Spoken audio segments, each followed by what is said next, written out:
네, 요즘 올림픽이 한창인데요. 지난 7월 23일부터 시작한 올림픽이 아마 오늘이 마지막이라고 그러죠. 오늘이 마지막이라고 그럽니다. 어때요, 여러분? 올림픽 좀 보셨습니까? 네, 저도 뭐 식사할 때라든지 또 우리나라 중요한 게임 할 때 더러 이렇게 봤는데, 그죠? 우리나라 선수가 잘하고 또 이기고 또 메달 딸 때 얼마나 신이 나든지요. 예. 특별히 여자 배구 여러분 좀 보셨습니까? 예, 일본하고 여자 배구 할 때 예선전이었던 것 같은데 사실은 일본이 우리나라보다 세계 랭킹이 훨씬 더 높다 그러죠. 우리나라는 세계 랭킹 14위고 일본은 뭐 해마다 좀 다르긴 합니다만은 세계 랭킹이 5위라 그럽니다. 그러니까 기본적인 전력이 훨씬 우리보다 강한 거죠. 사실 일본 땅에서 경기를 하니까 누가 더 우세하겠어요? 당연히 일본이 우세하겠죠. 그래서 일본전에서 세트 스코어 2대2까지 갔는데 마지막 5세트 15점, 마지막 5세트는 15점까지입니다. 14대 12로 우리나라가 지고 있었어요. 그러니까 일본이 한 점 따면 끝나는 겁니다. 그런데 이거를 뒤집었다는 거 아니겠어요? 할렐루야. 이 할렐루야를 해야 될지 뭐 해야 될지 하여튼 뭐 그렇습니다. 세상에 그걸 뒤집고 이기니까 그 얼마나 감격적이고 참 짜릿하든지요. 예.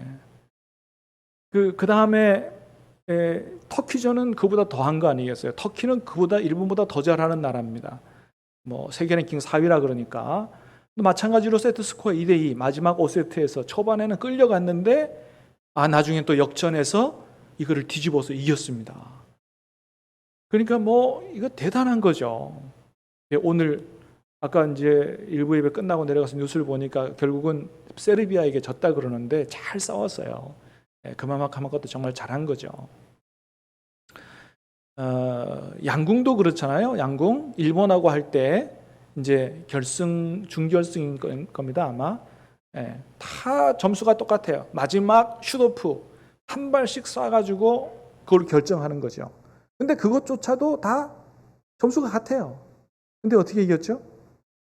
우리나라 가장 어린 이 10대인 김재덕 선수가 쏜 화살이 10점에 들어간 거죠. 참 살떨리는 순간인데 그것도 10점을 쏴가지고 일본 선수보다 더 중앙에 더 가깝게 들어가서 우리나라가 결승에 진출한 거죠. 와, 그때의 그 짜릿함은 이루 말할 수가 없죠. 올라가서 대만과 결승전 할 때도 마찬가지예요. 점수가 다 똑같아요. 마지막 마태형인 오진혁 선수가 딱 쏠 때 쏘고 나서 끝 그러더라고. 그러니까 뭐예요? 정확히 10점 들어갔다는 거죠. 쏘고나 아는 거예요. 근데 딱 10점을 맞아가지고 우리나라가 금메달 탁 딸 때 뭐 얼마나 참 감격적이든지 내가 금메달 딴 것처럼 그렇게 가슴이 뿌듯하고 기쁘더라고요. 아마 그거는 뭐 저만이 아니고 그걸 지켜본 우리 모든 국민들이 같은 생각이었을 거라고 생각합니다. 여러분 그런데 성경에 보니까 저와 여러분도 올림픽에 출전한 선수다 이렇게 말씀을 합니다. 저와 여러분도 올림픽에 출전한 선수라는 거예요.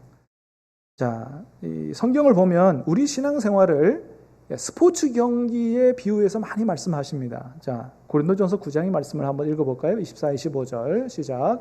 운동장에서 다름질하는 자들이 다 달릴지라도 오직 상을 받는 사람은 한 사람인 줄을 너희가 알지 못하느냐? 너희도 상을 받도록 이와 같이 다름질하라. 이기기를 다투는 자마다 모든 일에 절제하나니 그들은 썩을 승리의 관을 얻고자 하되 우리는 썩지 아니할 것을 얻고자 하노라. 아멘. 우리 신앙생활을 그렇게 말씀하는 거예요. 운동장에서 다름질하는 사람들이다. 너희도 이와 같이 상을 받도록 다름질하라. 결국 금메달 따는 사람 한 사람 아니냐? 너희도 이와 같이 금메달 따기 위해서 최선을 다해서 경주하라는 거죠. 이렇게 우리가 육상 경기에 출전한 선수들과 같다는 거예요. 단지 다른 건 뭐냐 하면 지금 이 세상에 올림픽 참여하는 선수들이 얻고자 하는 거는 금메달이고 옛날 고대 올림픽 때는 월계수관을 씌워줬다 그러지 않습니까? 시간 지나면 다 썩는 거죠. 근데 우리가 얻고자 하는 것은 그거와 비교할 수 없는 썩지 아니하는 영생 천국의 금메달이라는 것입니다. 할렐루야. 여러분, 그러니까 지금 올림픽에 출전한 선수들보다 사실은 누가 더 중요한 선수들이냐 하면 저와 여러분들이 훨씬 더 중요한 올림픽에 출전한 선수라는 거예요. 여러분, 이걸 깨달아 가시기를 축복합니다. 하나님 말씀이에요. 저와 여러분들이 지금 도쿄올림픽보다 훨씬 더 중요한 올림픽에 출전한 선수들이라는 것입니다. 여러분, 오늘 우리가 읽은 말씀도 마찬가지예요. 자, 1절 말씀을 같이 읽겠습니다. 시작. 이러므로 우리에게 구름같이 둘러싼 허다한 증인들이 있으니 모든 무거운 것과 얽매이기 쉬운 죄를 벗어버리고 인내로서 우리 앞에 당한 경주를 하며, 보세요. 우리 앞에 당한 뭘 해요? 경주를 하라는 거예요. 우리가 경기에 올림픽 육상에 출전한 선수들과 같다. 그리고 우리에게 구름같이 둘러싼 허다한 증인들이 있다는 거예요. 이게 무슨 말이에요? 여러분, 올림픽 육상 경기를 보면 어때요? 메인 스타디움 안에 선수들이 딱 출발선에 서서 달리려고 할 때 그 관중석에 수많은 사람들이 그야말로 구름처럼 둘러싸고 응원을 하고 있잖아요. 뭐 우리는 거기 올림픽 스타디움에 가진 못했지만 뉴스를 보면서 어떤 화면을 보면서 우리가 같이 응원하고 있죠. 수많은 사람이 응원하고 있습니다. 자, 그러는 것처럼 우리에게도 우리의 신앙생활의 이 경주의 모습을 보면서 잘 싸우라고, 이기는 사람이 되라고, 그래서 마지막에 금메달을 따는 사람이 되라고 그렇게 막 응원하는 사람들이 구름대처럼 어마어마하게 많다는 것입니다. 우리 보고 응원하는 사람이 그렇게 많다는 거예요. 이 사람들이 누구냐? 이 사람들이 누구냐 하면 바로 우리보다 먼저 믿음의 경주를 마친 믿음의 조상들이라는 겁니다. 그들이 믿음의 경주를 다 마치고 영생 천국의 금메달을 따고 저 천국에서 우리를 내려다보면서 우리에게 너희도 잘 하라고, 이길 수 있다고 그렇게 격려하고 응원하며 그렇게 우리를 바라보고 있다는 거예요. 근데 오늘 말씀해 보니까 이 사람들을 단순히 관중이라고 하지 않았고 뭐라 그랬냐면 증인이라 그랬습니다. 구름같이 둘러싼 허다한 증인들이 있으니.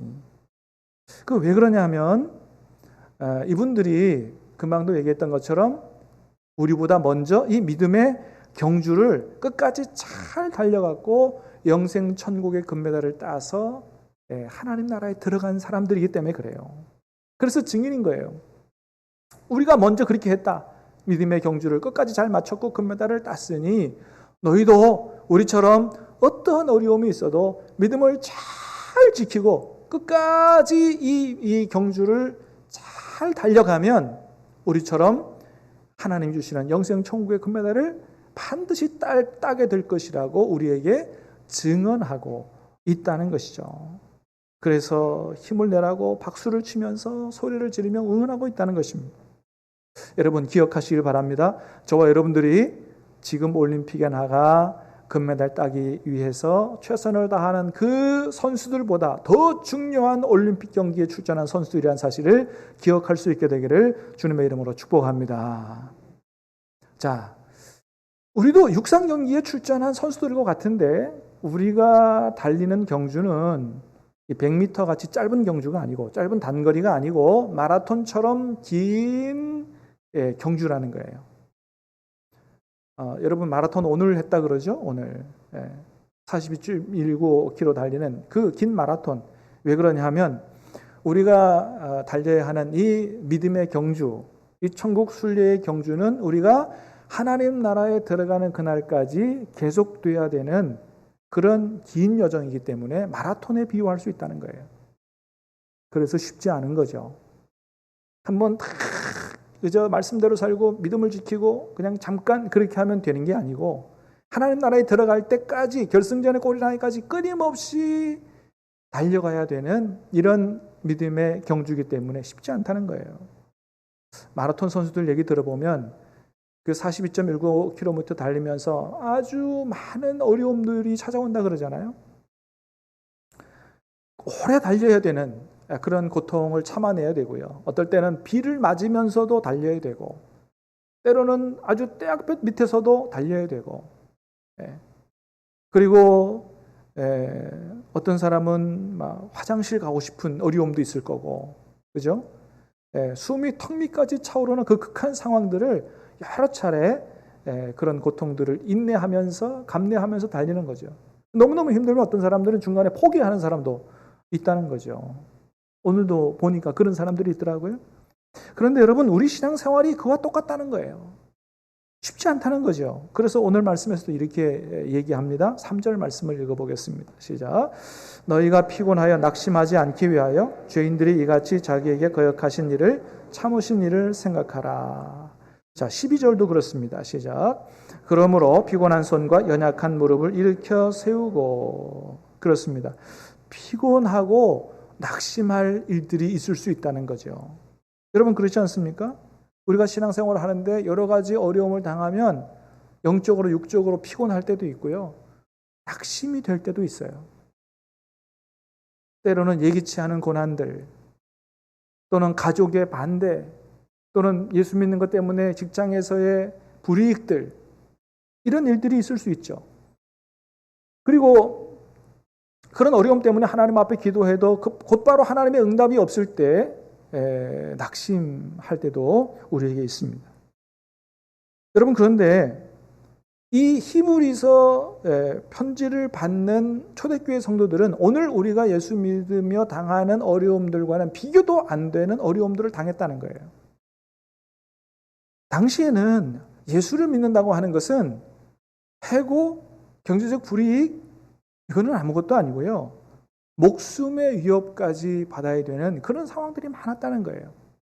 그런 것들을 오늘 말씀 전에 히브리서 11장, 믿음장에서 잘 보여주고 있어요. 이렇게 어려운 상황에서 우리 믿음의 조상들이 어떻게 믿음을 지켰는가. 자, 36절부터 38절까지 한번 읽어보겠습니다. 시작.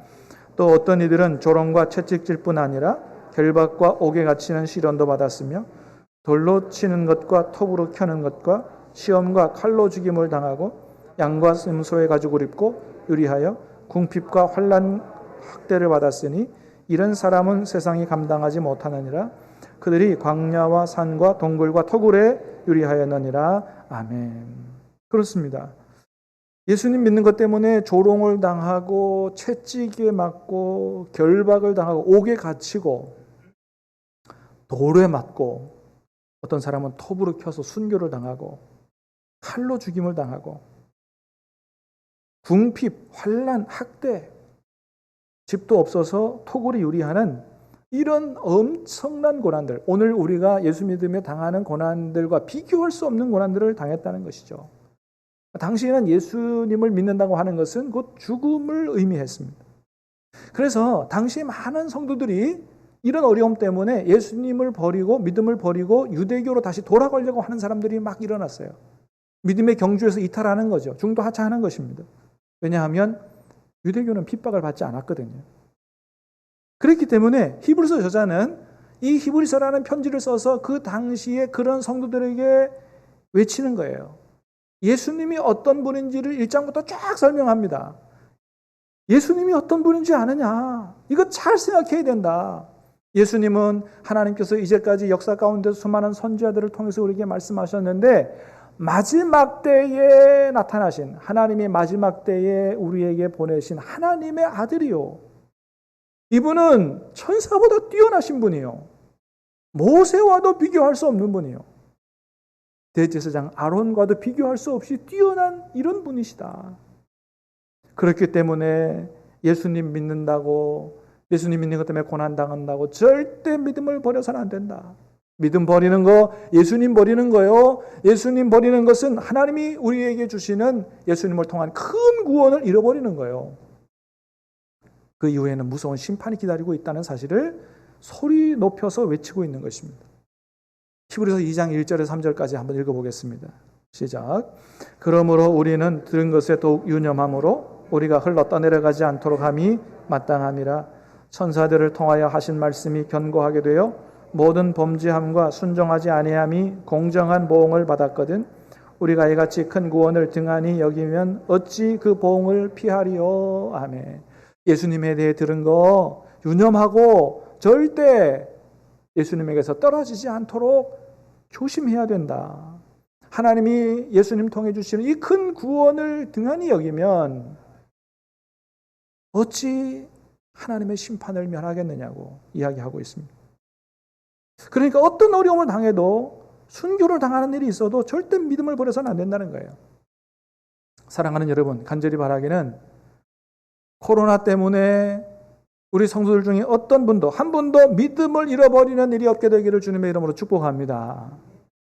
그러니까 이런 정도 가지고 믿음을 잃어버려서는 안 된다는 것입니다. 코로나 때문에 믿음의 경주에 중간에 포기하면 절대로 하나님 주시는 영생 천국의 큰 메달을 받을 수가 없다 말씀하는 것입니다. 여러분, 그러면 어떻게 하면 우리가 이 세상에서 당하는 여러 가지 어려운 시험들, 고난들 이거 다 이겨내고 영생 천국의 금메달의 주인공이 될 수 있을까요? 하나님 몇 가지 말씀해 주십니다. 첫 번째는 무거운 짐을 벗어버리라는 것입니다. 1절 말씀 다시 읽겠습니다. 시작.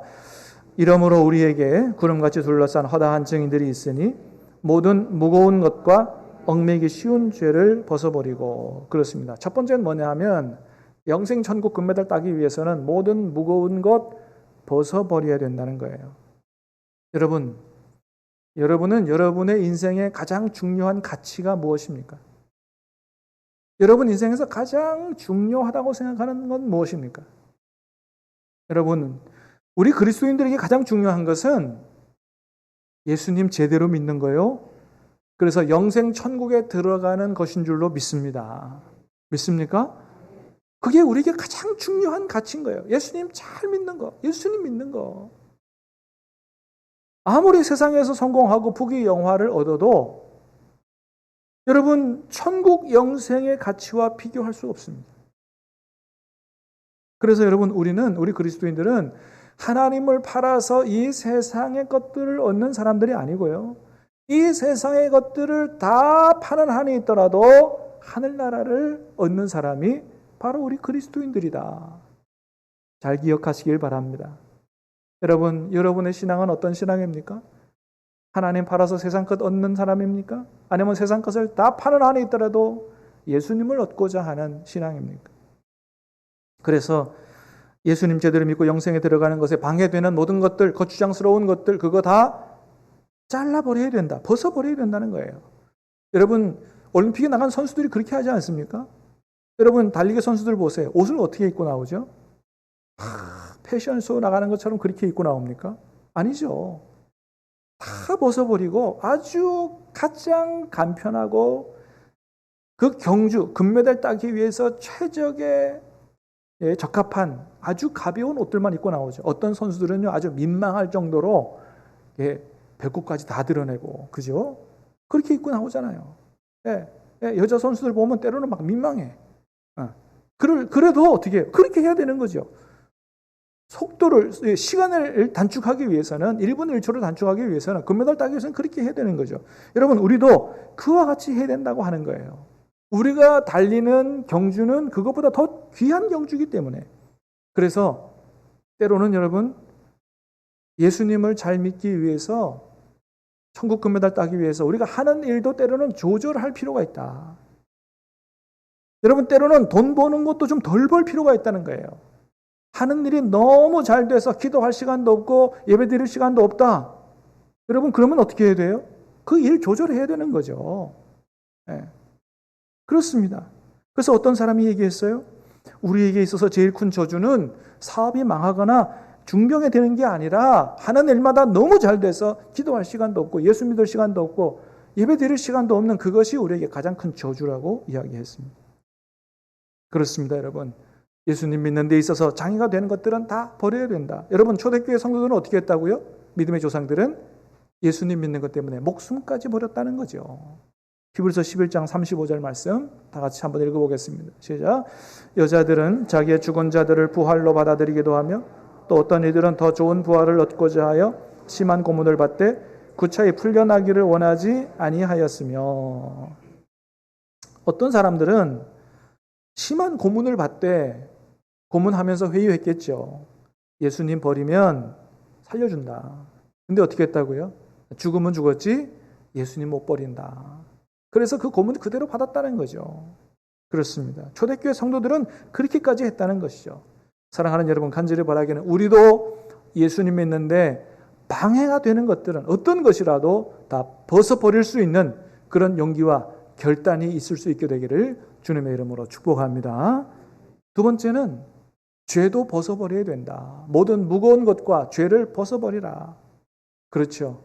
여러분, 우리가 계속 죄의 종으로 살면서 어떻게 영생 천국의 금메달을 받을 수 있겠어요? 로마서 8장 13절은 말씀합니다.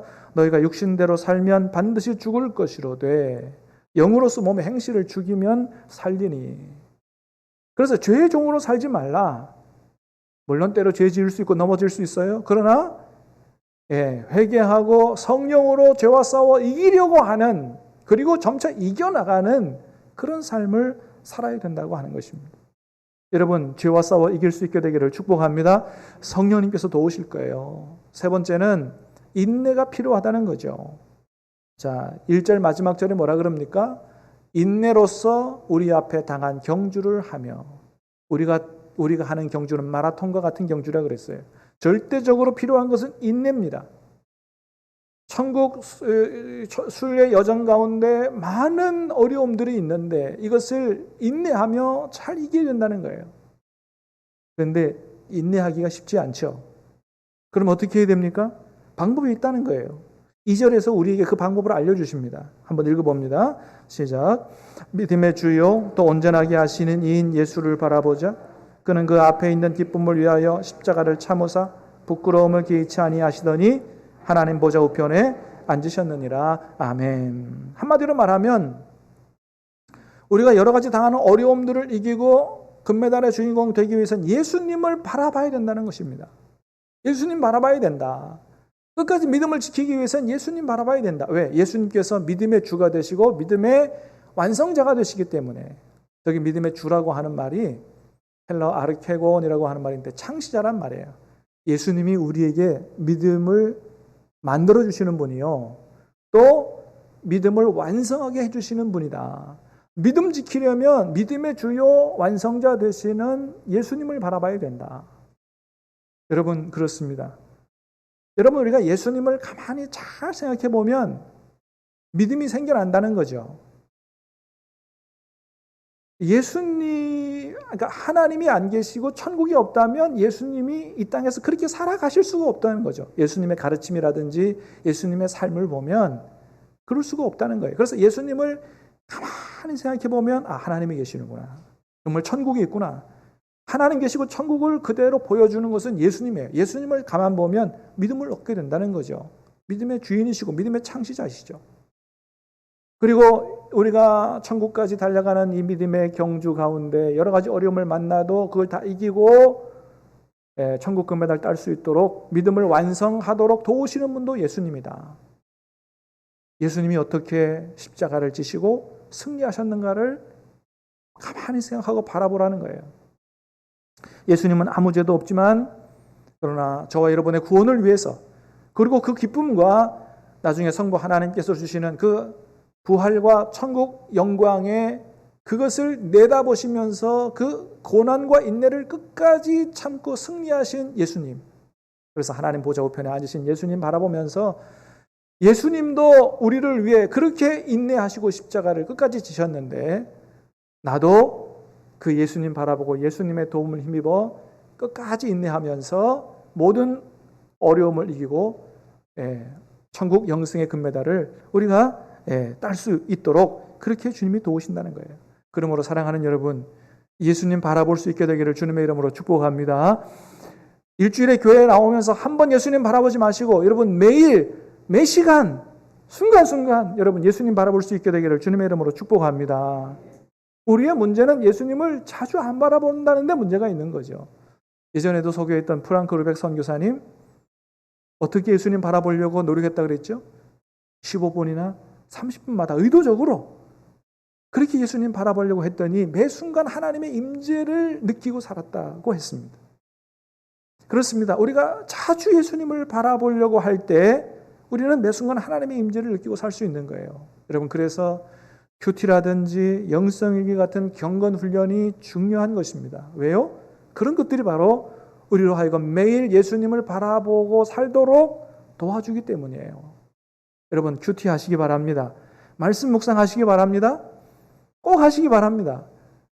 그리고 여러분이 하루를 다 끝나고 나서 하루를 정리하면서 영성일기까지 쓰는 그러한 경건훈련을 한다면 정말로 여러분은 매일매일 살아계신 주님과 에녹처럼 동행하고 그리고 천국 영생의 금메달을 다 반드시 여러분이 얻을 수 있을 것입니다. 디모데전서 4장은 그런 경건 훈련의 중요성을 우리에게 얘기해 주죠. 한번 같이 읽어보겠습니다. 시작. 망령되고 허탄한 신화를 버리고 경건에 이르기를 내 자신을 연단하라.